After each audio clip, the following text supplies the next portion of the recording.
So for this video, I'm going to be doing the reader's profile tag. And I was kindly tagged by Monty from the channel Monty Adkins Books. And I believe the originator of the tag is Hillary B. Green from Book Bustle. So definitely check out both of those channels.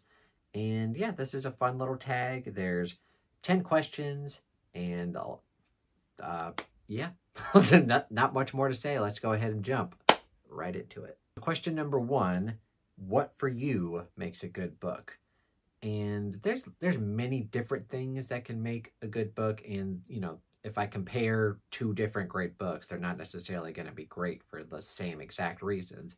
But in general, some things that I look for: intriguing characters. I really need characters that I can just be intrigued by. Like, they don't have to be good people or bad people. They just have to be interesting.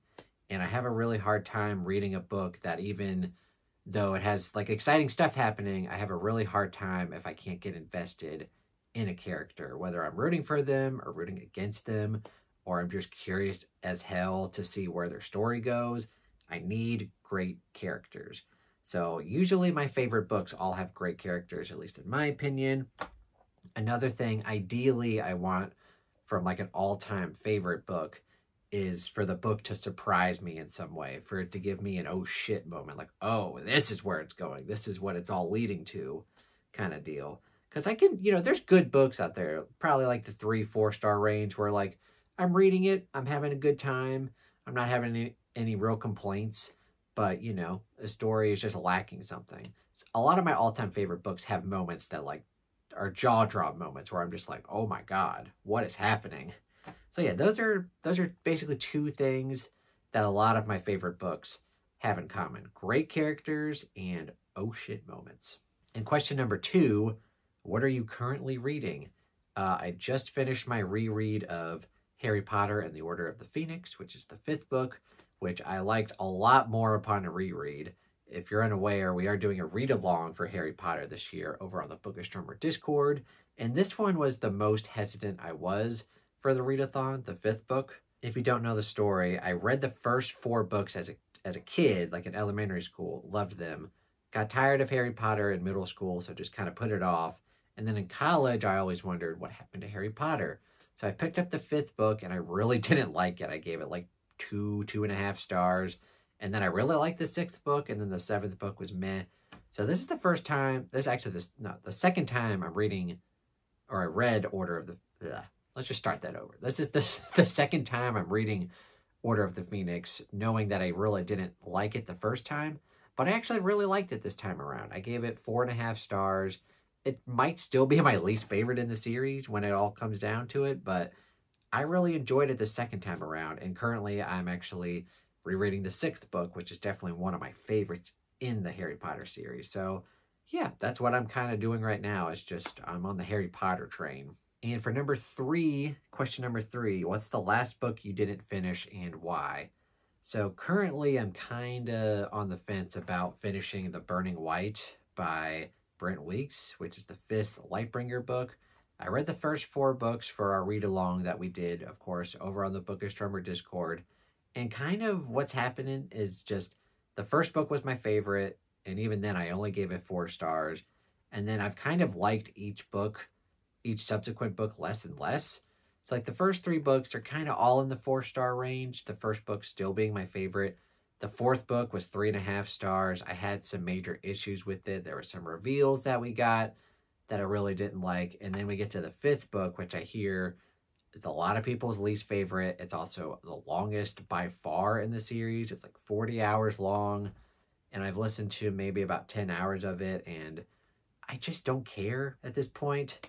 You know, like, probably a normal person would want to finish the series, but like, at this point, I just don't care. So I may or may not get back to it, but right now I'm kind of just on the fence about it.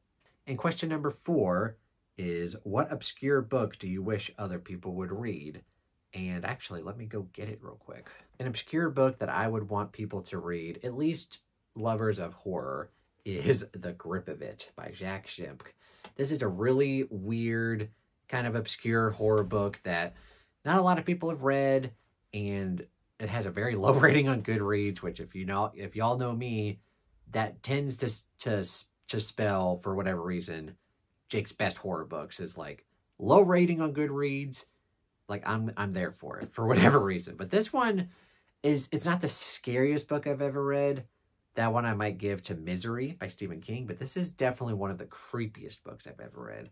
It's a haunted house tale where you've got a husband and wife buy a new house, move in, creepy stuff starts happening.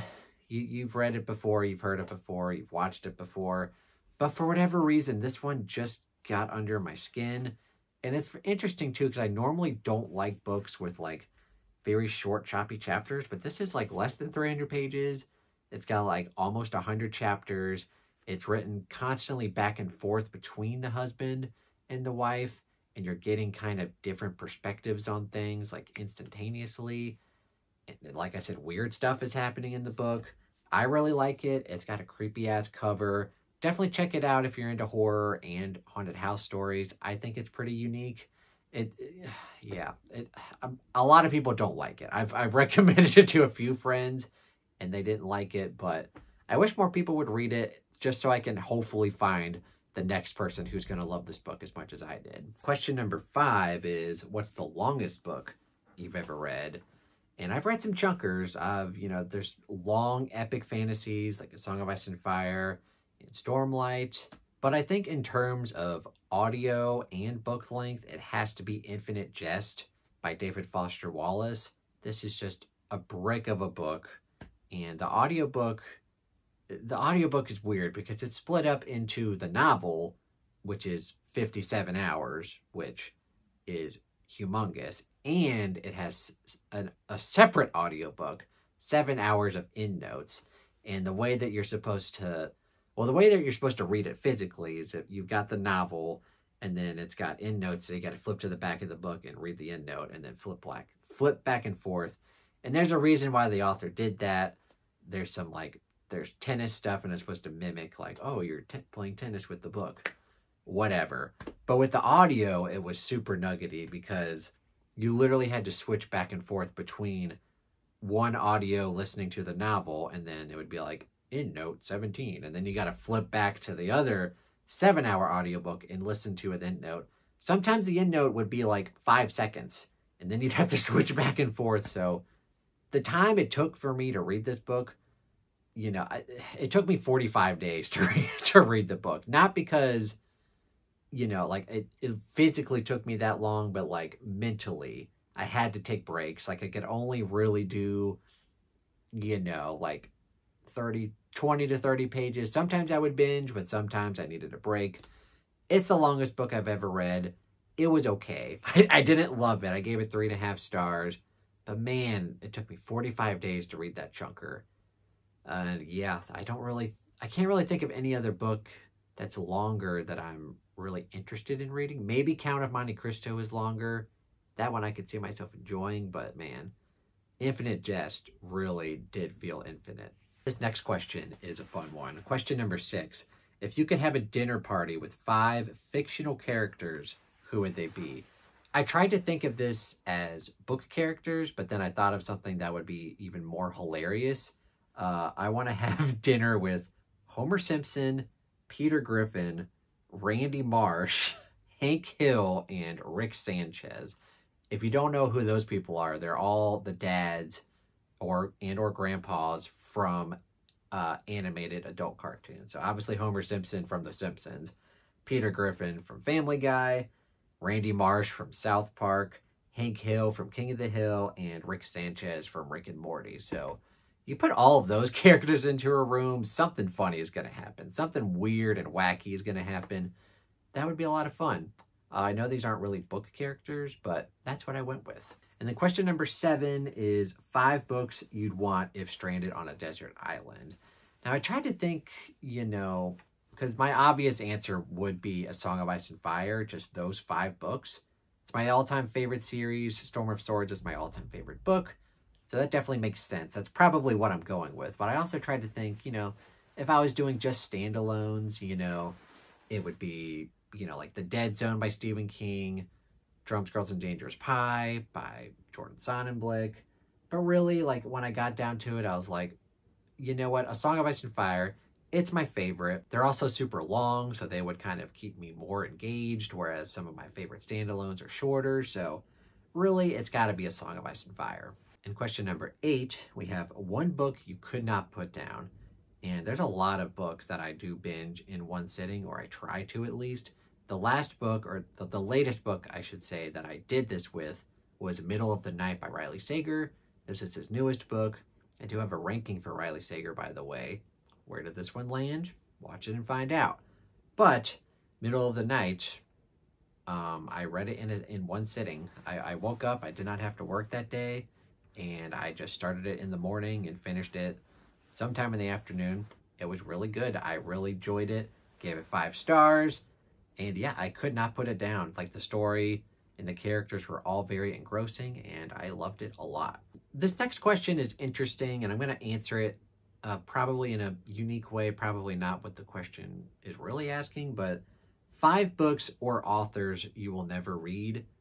And I'm going to, I hate to say never, so I'm going to kind of, because, you know, I'm always interested in trying new things with books, especially. So, like, I'm not going to say I'm never going to read something, but there are authors that I've read before that I'm probably never going to read again. Like, I've tried them, they're not for me, I'm not going to read them again. So I'm going to give 5 authors of that caliber. So we've got Joe Abercrombie, after I've DNF'd, Before They Are Hanged. I'm at least not going to read anything else in that, what is it even called? Blade Itself, that whole, what is it even called? First Law, duh. I'm not reading anything in the First Law world. Maybe if he writes something else, I'll dabble in it, but pretty much Joe Abercrombie, I don't think is for me. Also, Mark Lawrence, I've tried several of his series. His writing doesn't suit me very well. John Gwynne, I can already tell. Like, I read Malice, it was fine, but then book 2, Valor, his writing is just too choppy for me to enjoy, so not him. Neil Gaiman, I've tried several of his books. I enjoyed one of them. The Ocean at the End of the Lane was fine. The rest of them I've either DNF'd or just didn't like, so his writing style doesn't really suit me. And then Pierce Brown, Red Rising. I've read Red Rising and Golden Sun. I'm not going to read any more Red Rising.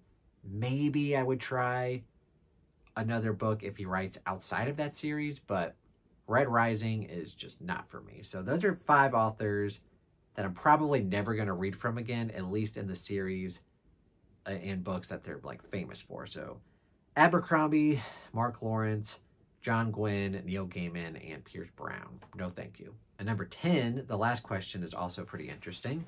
If you were to write a book, what would it be about? So if you don't know, I've actually written several short stories. I love writing short stories. I even half-assed, like, self-published a short story collection, like, way back in college, and, you know, it did not turn out very well, but a few of my friends bought it, and it was fine. I kind of just do it for the fun of it. I love writing short stories, like, usually thriller, horror stuff, but kind of all over the place. I did attempt to write a novel, a fantasy novel, in fact, and I did a lot of world building for it, and I wrote, I don't know, like 100 pages of it, or maybe a little bit less, but and I was enjoying it, but the project just ended up being too big for me at the time, and I kind of just gave up on it. Maybe one day I'll go back and revisit it, but I've also attempted, or I've gotten several ideas for other novels, but really, I kind of just enjoy the satisfaction of writing a really good short story, because they don't take very long. Sometimes I can crank them out in a day or two, and you just get that satisfaction of, yes, this is done. But writing a novel is a different beast. I'm not sure I'll ever do it, but maybe one day I'll get back to it. But, you know, I did try to write a fantasy novel. I don't want to give too much away, because maybe I'll go back and revisit it. I will say it was an assassin story. The title was called Personal Assassin, and it involved an actor who's basically forced to turn into an assassin under various circumstances.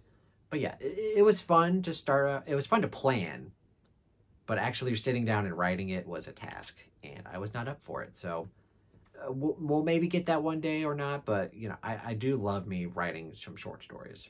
All right, so those were all of the questions for the reading profile tag. Is that what it's called? The reader's profile tag, yes. But yeah, that was a very fun tag, very interesting questions. Thank you again for Monty for tagging me. I'm not going to tag anybody here, but if you're a booktuber and you want to do this tag, please do so and tag me. I'll watch it. If you're not a booktuber and you want to answer the questions down below, I'd love to hear your answers and thoughts to these questions because this was a very interesting tag. And yeah, this was a lot of fun.